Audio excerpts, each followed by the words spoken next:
introduce our keynote speaker for this morning. So I have to say that I'm also happy to say that Solano County has embraced the concept of ACEs and that we're moving full steam ahead and making ACEs a priority in this county. I'm also pleased to see the work that's being done around equity and structural racism, and that we know that in order to make positive change, that we need to look at things from an equitable lens. Our keynote speaker is going to address racism in the concept of ACEs in her talk that is entitled Adverse Childhood Experiences, Race and Health Equity, Addressing the Role of Race and Racism in ACEs Exposure. Dr. Flojuane Cofer is an epidemiologist and senior director of policy at Public Health Advocates and oversees the state policy efforts and the All Children Thrive California Local Trauma Policy Initiative. Her personal interest is in addressing emergent and persistent public health challenges through research and policy. Her work primarily focuses on the metabolic diseases prevention, restorative justice, and adverse childhood experiences. Dr. Cofer holds a doctorate in epidemiological sciences and women's health and a master in public health from the University of Michigan. I have had the privilege of listening to Dr. Cofer speak in the past, and I have to say that we are so blessed to have her here today. If you've heard her, then you can attest to that statement. And if you haven't heard her, then just get ready, because it's going to be a really good talk. So please help me in welcoming Dr. Flojuane Cofer.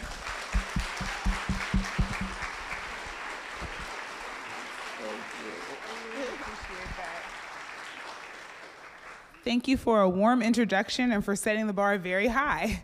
Good morning, everyone. I'm really pleased to be here with you, and I've actually put my phone on airplane mode. That is how pleased I am to be here with you, because we are at the bill deadline for bills to get out of their house of origin, and I have a few today, so I was literally sending last minute, like, tell them we need their vote, just before I got up here. So you now have my full and undivided attention, and I'm really excited to talk to you today about this topic. And so I come to this work from the perspective of better understanding how we can delve into the topic of ACEs. And I know many of us are familiar with them, but one of the things that we have to really think about is how exactly does this play out in communities? Because this doesn't happen in isolation, and sometimes the story of ACEs is told in this very, post-Obama election, we are the world, kumbaya, ACEs affect everybody kind of way, when we know that's not the world we're living in. So I'm gonna take you from our kumbaya, it is November 2018 or 2008 moment back to reality where we are today in 2019. So before I do that, I'm a big nerd, and so I think it's helpful sometimes to be able to explain concepts using characters you're already familiar with. And so one of my favorites is Star Wars, and I really now want to do a Game of Thrones thing, but people are so angry about it right now, and then half of you haven't seen it, and we're still in that spoiler alert phase, so I'm sticking to Star Wars because it's been out for like 40 years now. So I'm sorry to disrespect those of you who don't like spoilers who haven't seen it yet, but there are a whole lot of spoilers in this slide because it's been out for 40 years and you had your chance, okay? This was out before the internet could spoil it in 5 minutes, so you're just gonna have to roll with it. So spoiler alert, there are lots of them in this slide. The big thing though for those of you who have never seen Star Wars is A, you have a long weekend, go home and watch them, and B, that all you need to know is that there's a kid named Anakin who grows up to be the primary villain in the first six films named Darth Vader, for any of this to make sense. But for those of you who've actually seen the movies, then there will be lots of little nuggets in here that you'll really appreciate when you go back and rewatch this weekend. So, and for those of you who haven't seen, I will tell you the best way to watch is to watch episodes 4 and 5, then watch 2 and 3, and then 6. You'll notice I skipped 1. 1 is trash. It does absolutely nothing to help with the storyline, so you never need to watch it, okay? That is the machete version. Just cut off the head, do not do 1. So again, that's 4, 5, 2, 3, and then 6. So, in order for this to make sense, let's talk about what Anakin's life looks like. So if you think about his conception and his mother's pregnancy, he is born a slave and he has an absent father. And so slavery should really tell us a lot about what the circumstances of his early life and even his mother's life before he's born are. And then we look at his childhood. He's a child slave. And then he's taken from his mother to be trained as a Jedi at age 10. And as a result, he has abandonment and a real heightened sense of arousal and fear of loss. And I put that in there because certainly being taken to be trained as a Jedi is a protective factor. He is freed from slavery in the process. But we have to recognize that sometimes, even when we do things in the best interest of a child, even when we separate because there's a failure to care on the part of the caregiver, we have to recognize that also as a trauma because there's that parental separation. And so this, for him, is a major trauma that plays out.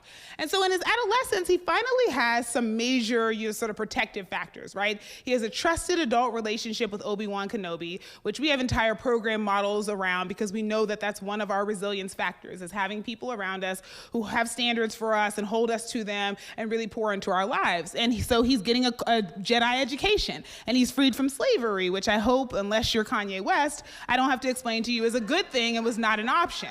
So here we are, right, with his protective factors, recognizing these are good things in his life.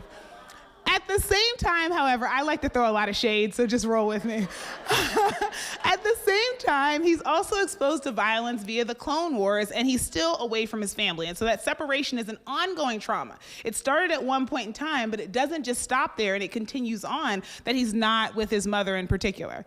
And so then his adulthood looks a lot like we would expect for someone who has more risk factors than protective factors.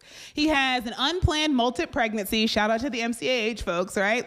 That's Luke and Leia, okay, for those of you who haven't seen the movies. Spoiler alert, I am your father. It's been 40 years. He lacks trust. He has corrupting influences with Sith Lord Sidious. He has domestic violence in his marriage to Padme. The Death Star explodes. He's severely burned. There's ongoing war around him through most of his adult life. And then he prematurely dies. And that is a story. And what I think is most interesting about the way this story is told is that it's told starting at episode 4. As I mentioned. And so you go through episodes 4, 5, and 6, and then have to wait almost 30 years to find out how this primary villain in one of our favorite movies became the way that he is. And that's often how things work in our lives. Unless you're working in early child development or in a school, you meet people at episode 4 of their lives. And often the question we ask ourselves is not, what happened to you? How did this happen, and how can we prevent it? But we ask, what's wrong with you? And that question then leads us to judgment, and it leads us to a place that's not particularly conducive to our further exploration of how do we engage in primary prevention, which is our goal as public health. But the thing that I think is most interesting, and the place where you'll go, wow, she's really nerdy, is that there's a lot of scrolling text that comes up at the beginning of each movie, and it tells you how much time has elapsed. And that guy at the end of episode 6, once the mask is revealed, is only supposed to be 45 years old. And I can tell you right now, standing here in my late 30s, that I hope I don't look that bad at 45. I'm gonna moisturize. I'm gonna, put some cucumbers on my eyes at night. I'm gonna hope this melanin does me some good, because if I'm looking like that in a few years, something has gone terribly wrong. But at the same time, while I joke about, the aesthetics of it, the truth we know is that when people experience lots of stress throughout their lives, it ages them.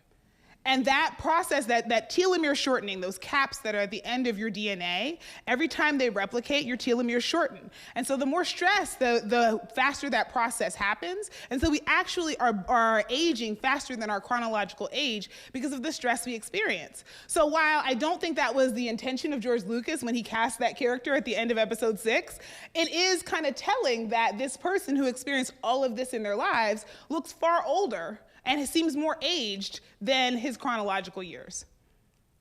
So the first question we have for the day is, how does childhood adversity impact racial disparities in adult health outcomes? Now that we've talked a little bit about what this concept of what are these traumas that happen across our life course, we now have to talk about what is the racial impact. And so when we think about, ACEs, I'm sure many of you have, how many people in the room have heard of ACEs, right? Everybody, right? That's almost every hand.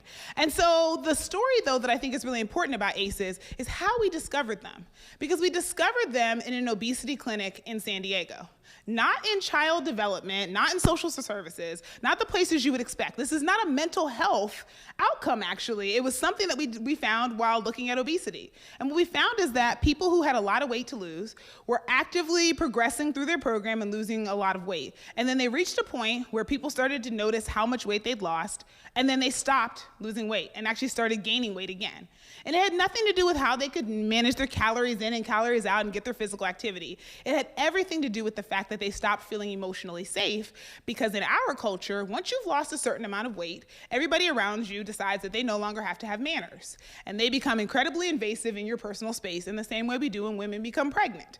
Suddenly, we don't recognize that it's not appropriate to touch people. And so we walk up and we touch their bellies. And we ask them how much weight they've gained. And we tell them they look huge and like a house. And we say all of these things. Well, we do the exact same thing to people who've lost weight. We start to ask them what they're eating and how much weight they've lost. And we start paying more attention to their bodies. And we tell them to turn around and objectify them in the break room at work. And we do all of these things that are totally socially inappropriate in any other circumstance. And that was happening to them. And because they had had these measures of abuse, neglect, and household dysfunction before they turned 18, they stopped feeling safe. And especially for those who had experienced physical, sexual, or emotional abuse, they really stopped feeling safe when people started to objectify them in ways that part of their weight loss may have been related to them trying to literally build a barrier around themselves so they wouldn't get that type of attention that was leading to their abuse in the first place. And so when that started to happen, it had nothing to do with them being able to stick to their program. It had everything to do with them not meeting one of their core basic Maslow's hierarchy of needs, safety. And so these measures of abuse, neglect, and household dysfunction are associated with a whole host of physical, behavioral, and mental health outcomes that prior to the ACEs study, nobody had ever connected. Nobody thought obesity and chronic obstructive pulmonary disorder and heart disease and stroke was related to whether or not some of these things happened to you before you turned 18. But what we found was a dose-response relationship. So the more of those things that happened to you, of those adverse childhood experiences, the more likely you were as an adult to experience a whole host of what we would describe as intractable public health conditions. So when we think about the ACEs study population, though, let's remind ourselves where we were in 1998 and where this study was conducted. It was conducted in Kaiser. This is before the Affordable Care Act. So this population of people who were insured in Kaiser in 1998 were disproportionately white, disproportionately employed, because many of them were insured through their employer because that was the primary way people got insurance at that time. They were college educated and they were more likely to be middle income. So the population that I'm sure most of you are recognizing is completely eliminated from this is our Medi-Cal population. Right? And so when we think about who is in the study population, I'm reminded of the movie, Time to Kill. And there's a point where Carl Lee's entire jury has been selected in Mississippi. And he turns to, and Samuel L. Jackson's character turns to Matthew McConaughey and says, "This is a jury of my peers." And it's an all-white jury, right? And so it's the idea of when we're thinking about ACEs, and we know the original research was done in a population that doesn't look like the entire population of California, what might be missing? And that's a great question. And who is missing and what is missing is we don't have Black, we don't have Latino, we don't have adequate representation of our Asian and Pacific Islander population, of our Native American population. We don't have adequate representation of immigrants or Medi-Cal or people who are uninsured or people who are homeless or even children. Because while ACEs are focusing on things that happened to you during your childhood, none of the original ACEs data were actually collected in children to talk about what ongoing trauma looks like and some of the ways that we may be able to prevent it. So when we think about what's missing from those original measures of abuse, neglect, and household dysfunction, there are some things that stand out in the original study that are disproportionately going to impact some of those populations that we already said are missing. When we think about the physical neglect, that's things like, did you have enough food to eat or access to medical care when you needed it? We know that there's a racial sort of disparity that exists there in terms of who has access. And did you have an incarcerated relative? We know that the war on drugs and we know that mass incarceration has hit Black and Latino communities much harder than others. And when we think about divorce in terms of separation, we know that that has a lot to do with income. The friend of mine says romance without finance is a nuisance. So if we really think about this, we think about how many people are going to be experiencing parental separation because finances are not equitably distributed in our state or in our country. And so, but beyond that, let's talk about what's missing here as well. Because the thing we ask about is an incarcerated relative, but we don't ask about if you had juvenile justice, if you were incarcerated before you turned 18. We don't ask about whether or not you lived in foster care, right? So Anakin doesn't show up as having an ACE for having been taken away from his parents, that parental separation. We don't talk about deportation at all. We don't talk about homelessness and whether or not you did not have a stable place to live before you turned 18. We don't talk about suspensions and expulsions, which we know, again, have a racial bend, and we don't talk about bullying. And so when we think about those, many of them are things that are not equitably distributed among the people who are missing from that original study. So while I'm not saying any of this to disparage the original study, it was really, really powerful in what it was able to do. 17,000 people, middle class, white people seeing this, but recognizing that that's not the population of California, and therefore what might it look like if we go beyond and incorporate in some of these other things that we also know are very much related to some of the outcomes that we're seeing. And so then we have to think about community trauma, right? Because the original ACEs are talking about adverse childhood experiences, but Prevention Institute is really looking at what are the adverse community experiences? Because we know that people exist within families, exist within communities. And so we certainly recognize that if there's trauma happening in your family and in your community, that's gonna have a very different impact than if it's only happening in one or the other. And so when we think about that, we have to think about things like natural disasters, like some of the discriminatory policies that I'll talk a little bit about today, like vilification of identity, right? Of how your group is treated within the context of your society and how it's viewed, of community violence and the things that are happening, both domestic violence as well as shootings, as well as sexual assault. What else is going on in the broader context of your community, not just in your household? And then of concentrated poverty. And when we think about those as community traumas, now we're having a very different conversation because it's not only what's happening in our households, it's what's happening in our communities. So when we think about this, we have to think about the fact that these adverse childhood experiences and these adverse community experiences are leading to similar outcomes. And it's very likely that the combination of both is not additive, it's probably multiplicative. For those of you EPIs in the room, shout out to my epidemiologists. So you recognize that these are coming together in a way that creates an unfortunate synergy around what we're seeing in outcomes. And so it's not surprising when we think about what people may be experiencing in both buckets that we see some of the patterns that we do, that we spot those patterns. And part of the reason for this is toxic stress. So we have positive stress, right? Even though I've probably been experiencing positive stress a lot for the last 2 weeks because I have been running around like crazy trying to make sure all my bills get done, and I love being able to be up here with you, but even before I got up here, my leg was shaking a little bit. I was like, okay, they're setting the bar pretty high. Better not get up here and bomb, right? Those are all positive stressors. They're things, it's the idea that you want to do well before a game, before a public speaking engagement, something like that. They're short-lived, but they're ways just to remind us that we care about this and that, we want to do our best. And then there's tolerable stress, right? That's where we have some of the things in place to be able to handle it. It may be short-lived, but we're okay able to do that. We resolve our tolerable stress. But toxic stress exists when we have extreme, frequent, or extended activation of our body's stress response. And that's often when there's not that resolution or when we don't have the resilience factors in place to be able to handle it. And when that happens, it completely changes things. And so I'm often reminded of, for those of you who remember those, this is your brain with the egg, this is your brain on drugs, any questions? I had lots of questions because I was a kid and I was like, is there a heat element to drugs? Like, what part of the brain is that? Like, I was a budding scientist, so I was very confused. The analogy was lost on me. It still is, to be honest. But what I want to replace that with now is, like, this is a healthy brain and this is a brain experiencing toxic stress. And we clearly see muting of important regions of the brain that essentially lower our ability or the threshold to get to the fight or flight response, which is our survival mechanism. And we want to be in fight or flight response when there's an immediate threat because you want to act faster than you think. But we don't want to be in fight or flight response all the time because our bodies are not intended to be that way. I drove here in a 15-year-old Hyundai Sonata, and I love this thing. My friends tease me relentlessly about it, and I love this car. It has 145,000 miles on it, and it's amazing.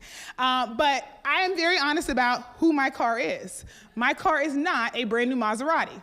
And if I were driving it around like I was in the Fast and the Furious movies, I would kill that thing by tomorrow because it's not intended to be driven that way. It is a 15-year-old, 145,000-mile Hyundai Sonata. It is a nice mid-sized car worth $498, and it gets me from point A to point B every day.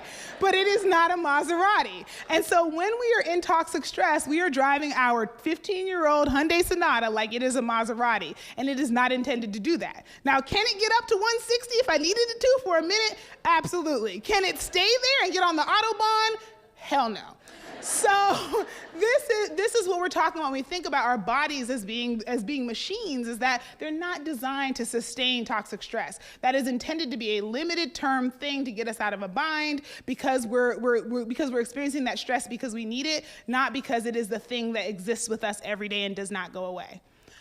And so part of the reason that we have to have this conversation is because when we begin to think about who we are, in the United States, we have one up and one down identities. And every cultural context is going to have them, but they're going to differ depending on where you are. And so in the US, our one up identities often are white, male, heterosexual, Protestant, owning or upper middle class, college educated, especially at those top 40 schools, US born, English speaker, able-bodied persons.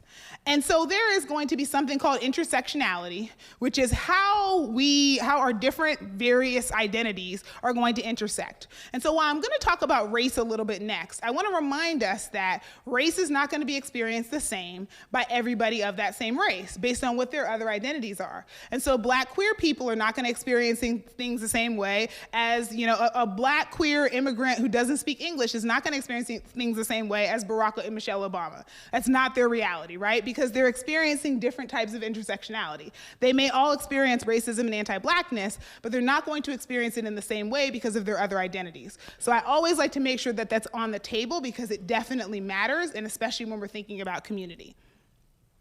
So first, let's talk about implicit bias, because there's a lot of conversation about it, and implicit bias is essentially this idea that we have these attitudes and unconscious ways of being that are shaped by the world around us. We are socialized into a context, and it is so much around us that it's like the air we breathe. Unless something happens to it, we don't even notice it.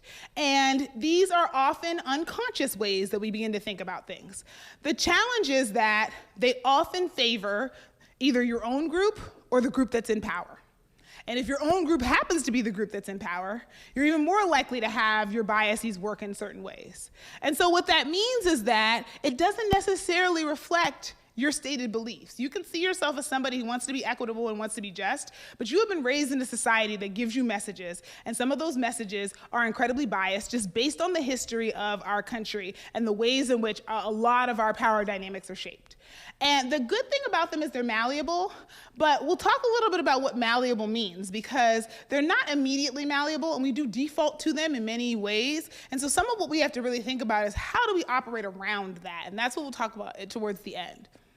So when we think about our implicit biases, you say, I wasn't raised in a place where people gave me overt messages about, this group being good and that group being bad. I didn't have parents who were going to Klan meetings on the weekends. Like, what do you mean, implicit bias? How are these things shaped? Well, they're not shaped in the most obvious ways. So I have here before you two headlines. The one on the left is a headline when Stephen Paddock killed 50 people in Las Vegas in the shooting. And the headline from the Washington Post says, Las Vegas gunman Stephen Paddock enjoyed gambling, country music, and lived a quiet life before massacre. And I was really taken aback because I'm a nerd, so I follow someone on Twitter whose name is Megatron. Of course I do. And, right, of course she does. She just started with Star Wars. Of course she follows Megatron on Twitter. That just makes sense.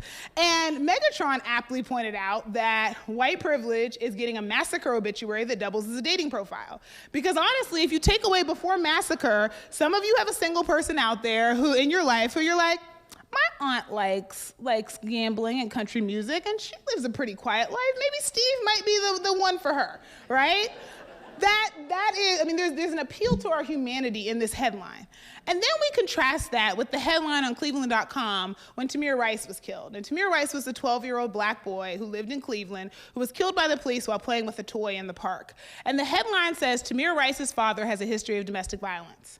Now, mind you, Tamir Rice was playing in a park by himself when he was killed. His parents were nowhere around. And it says, just underneath the title, a line has been added to this story to give insight into the motivation to investigate the parents' background. People from across the region have been asking whether Rice grew up around violence. He was the 12-year-old playing with a gun, playing with a toy in a park. A police officer came up without even engaging him, got out of the car and killed him. And we're asking whether or not he grew up around violence. Those keeping score at home, the person who was actually violent is not the one being investigated here. We are investigating whether or not the kid who was just playing in a park grew up around violence. And the question to that is, why is that at all relevant?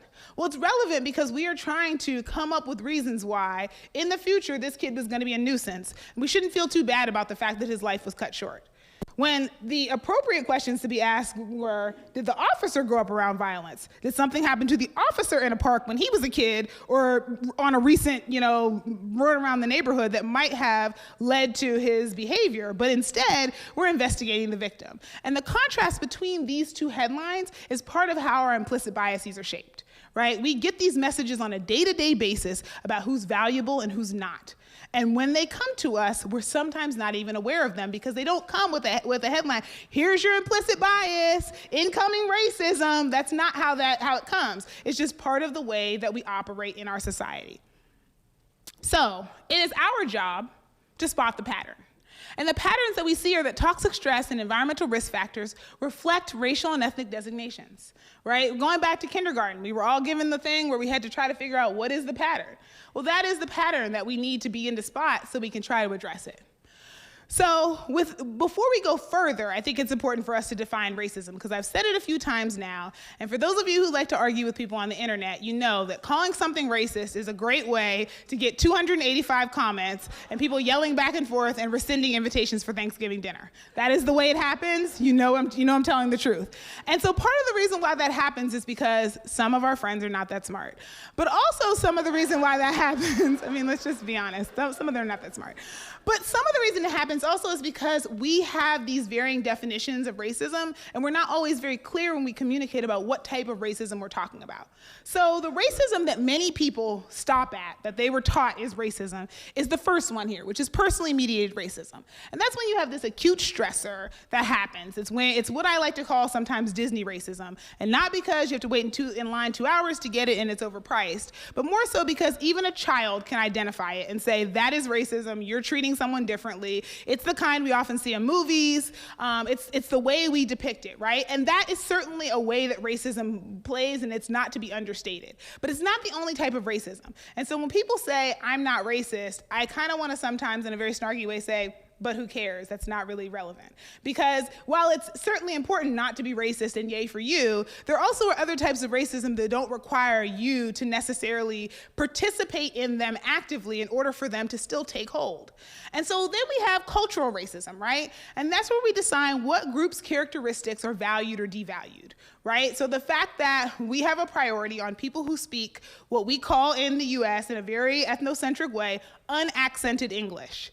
That is cultural racism, right? Because we've decided that that is the appropriate way to speak a language that's not native to most of the people in this room. And so that's cultural racism. Cultural racism is also the fact that if you go around the world, most of the world's population sees light skin, blonde hair, and blue eyes as the beauty norm, even though for most of the world's population, that's a completely inappropriate beauty norm. And that's because of colonization, because there are only 5 to 12 countries on the planet, depending on how you define them, that were never colonized by a small group of countries in Western Europe, who all happen to have lighter skin and lighter hair and lighter eyes. And so because there was social and economic value to looking more like the people in power, everybody around the world is using skin lightening creams and trying their best to look more like the people in power. That's cultural racism. And it has a cachet. We know that darker people are more likely to be incarcerated. They have less overall wealth. They're less likely to get married. We can go down the list of things that happen when you're not part of, the farther you are from the people who are in power. That's cultural racism. Then we have internalized racism, right? And that's where we then begin to believe the negative things that are said about the people who are part of our people group. So it's the things that lead to stereotype threat, where Black and Latino students in numerous studies have been seen to perform worse when they're asked to write down their race or ethnicity before they perform a task, because it induces a stress response, because they feel like, if I don't do well on this, this is gonna reflect negatively on everybody in my group, which is a terrible way to go into taking the SATs, right? Thinking like, I have 400 years of oppression on my back, and people are going to decide, whether or not people in the future get to go to college based on how I perform on this test. Like, it's hard enough taking an exam. You don't need that additional stress hanging over your head. And that is part of that internalized racism of believing the things that people say about you. But the one that we talk the least about that has the biggest impact on our lives is the institutional racism. And that's where we have class and race-based policies and practices that are put in place that are formal or sometimes even informal, but that perpetuate the inequities long after the policies are even gone. And so a great example of that is redlining. Redlining was the official practice of the Federal Housing Authority between 1934 and 1968. So for 34 years, our Federal Housing Authority was as explicit as Jefferson Davis was in the Articles of Secession about what they were trying to do. So there is no reason to argue about why the Civil War happened. Slavery, the right to own people. Same thing is true for the Federal Housing Authority. They were very clear about who they wanted to live in what communities, and it's a great sense of history. Just go back and read it. They talk about the A communities, meaning the communities that whoever was identified as white. So for those of you in the room who are Catholic, who are Irish, who are Italian, you got to be white later than some of the other people in the room. But if you were in that white category as it was defined at the day, you and your ilk could all live in an area that was A, or that was considered to be the best. The B communities were the ones that were still desirable. So that means that, depending on what year it is, once a few people who weren't part of that A group showed up, your community started to decline. C communities were ones that were largely overridden with people who were not part of that A group. And D communities were where essentially hope was meant to go to die. We did not back mortgages there. We didn't build parks. We didn't do any of the community infrastructure there. That was really supposed to be the other side of the railroad tracks, where Black and largely Latino and even Asian populations were allowed to live. And that was the way that this was done over the course of these 34 years. We decided who got to live where. And it's a system based on not only white supremacy, but proximity to whiteness. So the further, as you can see, A through D, that you got away from that, the less investment was taking place. And so the interesting thing about redlining is that it officially ended 51 years ago. And yet, when we look, 2/3 of the D areas, those redlined areas, are still inhabited primarily by Black and Latinos, and 3/4 of those areas still continue to struggle economically to this day. And then if we look at the A areas, 91% of the A areas remain middle to upper income, and 85% are still predominantly white. 51 years later, right? Why is that? Well, we only sell 1% to 2% of our houses every year. Houses are not something that you turn over regularly. So sure, we did away with this official practice 51 years ago. We didn't go back and make some changes so we could shift things around. There are many people who still own those homes and have passed those homes down generation to generation. One of those people happens to be a colleague of mine when I worked at the Department of Public Health. And after I showed a slide similar to this and we were having this conversation in a training, she brought in the deed to her home the next day. Her parents bought their home during redlining, and it says on the deed to her house from Davis, California, that this house cannot be sold to Mexicans. Her parents bought it during redlining. She's in her 50s. Her parents have passed away. She has the home, and she has some young kids who likely will inherit that home that they bought for about $23,000. Any of you know what Davis real estate is going for now? That's 2 generations having only paid Prop 13 taxes on that house. Okay, so you know what that means, right? But then let's layer this beyond that. Let's talk about how do we fund our cities and schools? Property taxes. And so then we've had this process in place where we legally segregated people, we did nothing about it, and now we're saying, oh, but education is the great equalizer. And I want to say, how, Sway? This still exists. How is it the great equalizer when we don't even have an equal way of being able to fund it, right? That's my alarm telling me it's 10:15. Good. Okay, so now that brings us to what comes next, right? When we think about institutional racism, we have Harry Anslinger, who was the head of what is now the DEA for the first 30-some years that it was in existence. And he, for whatever reason, had a thing about marijuana.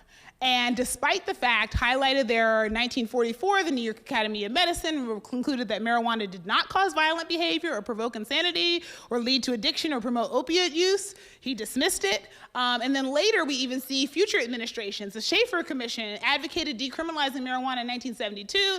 Nixon flatly rejected it. The DEA acknowledged decriminalization was worth considering. During the Carter administration, nothing still happened. So we start this process in 1930 when the Federal Bureau of Narcotics, the precursor of the DEA, was established. And his feeling was that, that most of the marijuana smokers were Negroes, Hispanics, and Filipinos and entertainers. And their satanic jazz music and sling result from marijuana use. The marijuana use causes white women to seek sexual relations with Negroes, entertainers, and others. Reefer makes darkies think they're as good as white men. And that is the reason why we have the war on drugs, ladies and gentlemen. This is where it started, right? So we institutionalized someone's bias based on when they were alive and how they felt about things that were happening in their community, and it turned into millions of people being incarcerated and not having access to housing and not being able to get student loans and all the things that could have changed the trajectory of their lives started with one person at the head of an organization who institutionalized practices. And the reason he was able to be so successful with it and it was able to continue on through administration after administration is because of redlining, right? So you've decided now who's using the drugs, and then you can amp up enforcement in those areas because you redline them all into one community. So it's layered on top of the already inequitable practice of discriminating in housing, and now you also have discrimination in policing. And so what we've seen over and over again is that everybody uses drugs the same way. Y'all all like to party. That's just what it is, right? Everybody's using drugs at the same rate.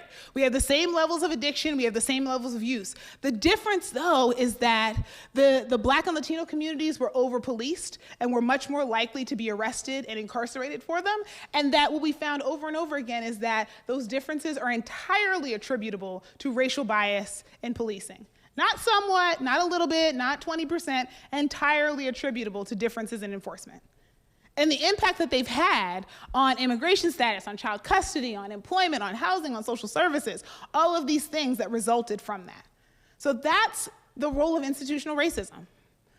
And so while we've talked about racism, the thing we definitely have to talk about is anti-Blackness, because it doesn't just come in the form of, racism is not all created equal. We have to talk about the intersectionality of it, and we have to talk about at the root, there is anti-Blackness. And so there are privileges that are not always equitably distributed among this now, what we're now calling people of color. That's just, it is a designation that talks about white supremacy, but it also is overbroad in its reach and doesn't really reflect the fact that even within the people of color, there is still an element of anti-Blackness that persists. And so there's bias against Black people. And we have to examine pro-whiteness because it's part of white supremacy. And that proximity to whiteness, which was codified even into our redlining, right, is part of what undergirds that desire to be like, yeah, we may not be white, but we're not like them, right? And so there isn't always that coalition. We have to recognize sometimes what those dynamics are, especially as we're starting to talk about people of color more often. And how, even within people of color, we can be complicit in anti-Blackness.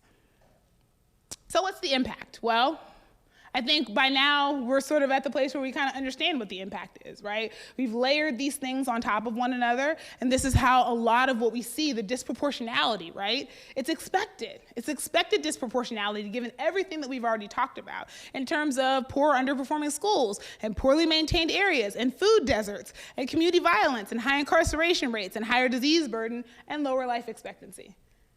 Right? If somebody were to say, Flo, become an evil mastermind and figure out how to create all of this, I couldn't have created a better system to get the outcomes that we get right now. I couldn't have masterminded this. We're seeing what's expected. It's actually surprising that it's not more widespread than it is. So what are some of those key social design issues that we really need to begin to think about? Well, We have to talk about institutions, social structures, policies, as well as attitudes, right? If we don't get to that, we can't program our way entirely through this. We're really gonna have to dig deeper and think about how we're operating. And so for the next portion, these last few minutes, I'm gonna really ask you to think about yourselves as the institution, because we all work within institutions. And so when we talk about institutional racism, that's not those institutions over there, it's those institutions right here. So I'm sure we've all seen the stacking boxes equity frame. And what I always like to remind people is that we want to be culturally responsive and healing. And so our goal is to tear down the fence, right? Not to stack boxes.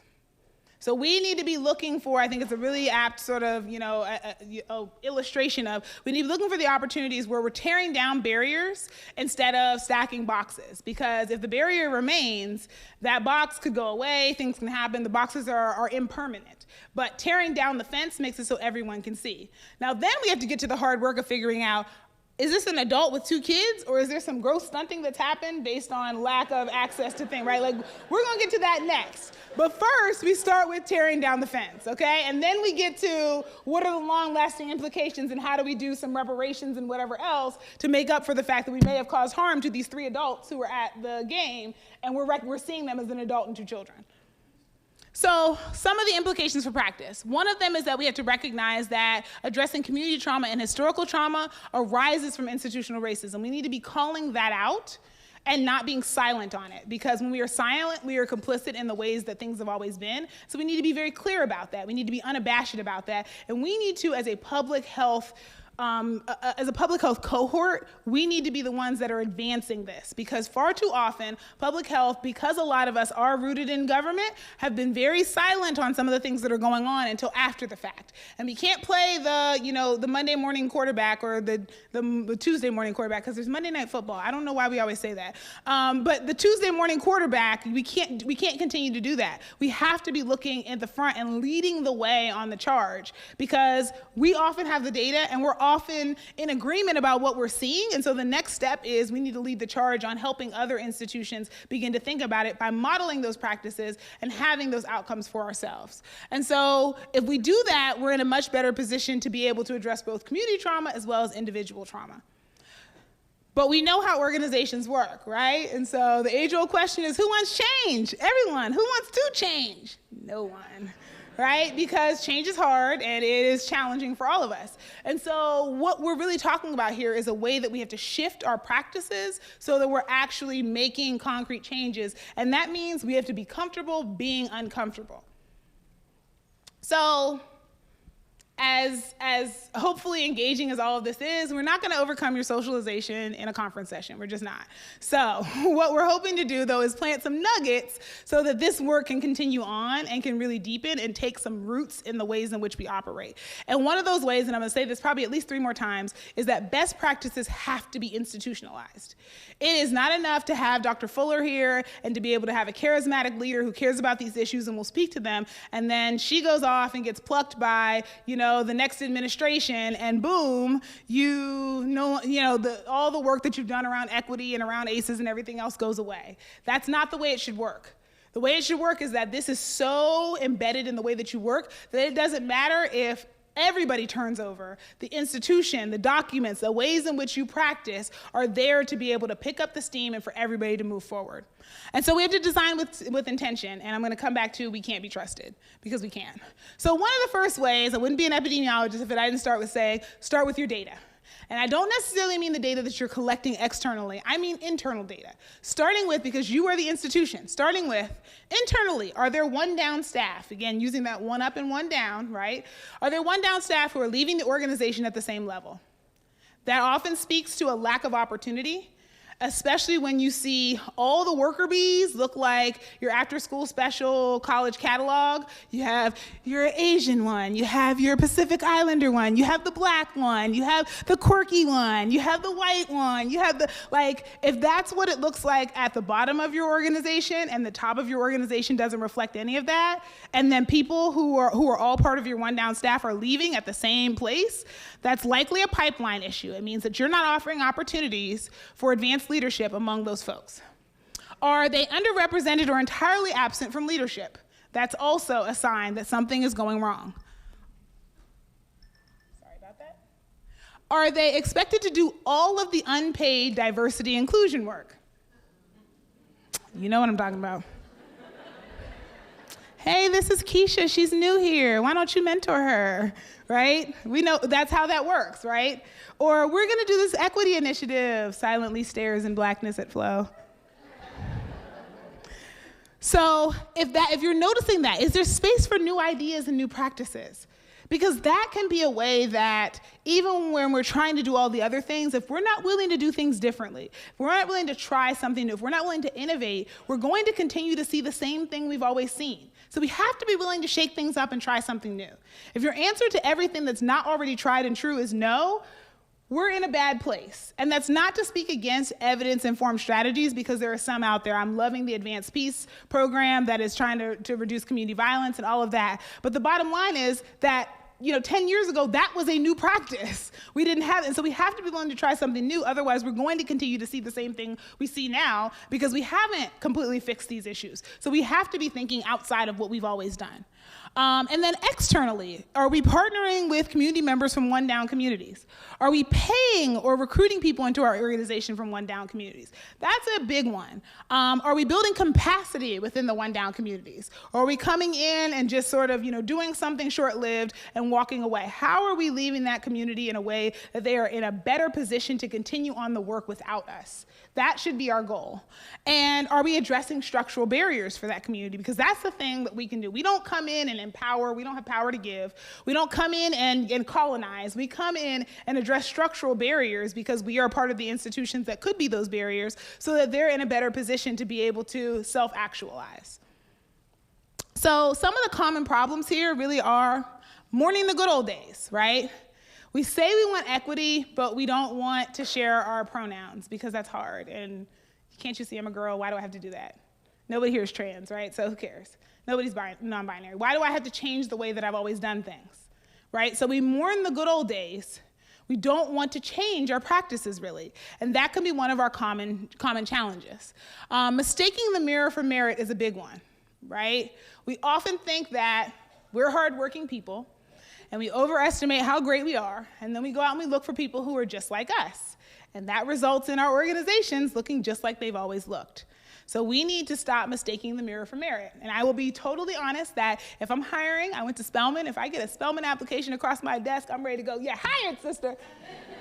But I can't say that just because you've had the same experiences as me, that automatically means that's the way I should work, especially because it can reinforce. In this case, I'm likely to get a black woman, but I'm also likely to get an educated black woman who may have come from certain backgrounds. And what does that do for the people in our community thinking about our intersections who don't have that background, who may have critical experience that's necessary for the work we do? And so one of the things we have to be really careful about is not being colonial in our work. And what I mean by that is we pay the person from out of state who has 7 degrees to come in and be the person who runs point, but the critical success factor to our program is community engagement, and they don't know anybody here. And so now we're going out and we're asking, Susie and Sally in the community to do this work for free while I'm getting a salary and benefits and everything else, and you're really the key feature of why this program is successful. We have to stop doing that. We have to really think about how do we bring, if that's the expertise we need, how do we bring that expertise in-house? How do we get those folks to have the salary and benefits and move them forward? And are we requiring degrees for things that really community experience is the more salient type of experience that we're looking for? And if so, one of the institutional practices is rewriting those job descriptions and finding other pathways to getting people in. And then, thank you. Because we have done that far too often. And then there's the one mistake rule, right? It's the unfair criteria, the self-fulfilling prophecy of, see, this person wasn't ready, but you didn't mentor them, you didn't bring them in any way that made it possible because you really were mourning the good old days and you wanted it to be like it always was. And so therefore you set the person up for failure, or having low standards, right? You brought this person in to do this, and then all you do is ask them to get coffee and to make copies and to take notes in the meeting, right? And you don't actually help to cultivate their skill, and then you say, well, see, they don't really have it because you haven't given them the opportunity to show that they can do that work. And so we have to be mindful of the ways that our biases are infused in how we engage with people. I keep hitting snooze. And so lastly, let's talk about it, right? We have to shine some light onto these issues. And so part of that way is developing a common language and understanding that we can all have around some of these issues so that we're working on this together. And that means being uncomfortable. I recommend, starting with the implicit bias test that Harvard does. They do it for a lot of domains, so not just race. You can see about body size, you can see about gender, you can see a lot of different things, and it's available free online. And then I think reading is fundamental. So I think that there are some books that you can read together that can open up the dialogue for certain conversations.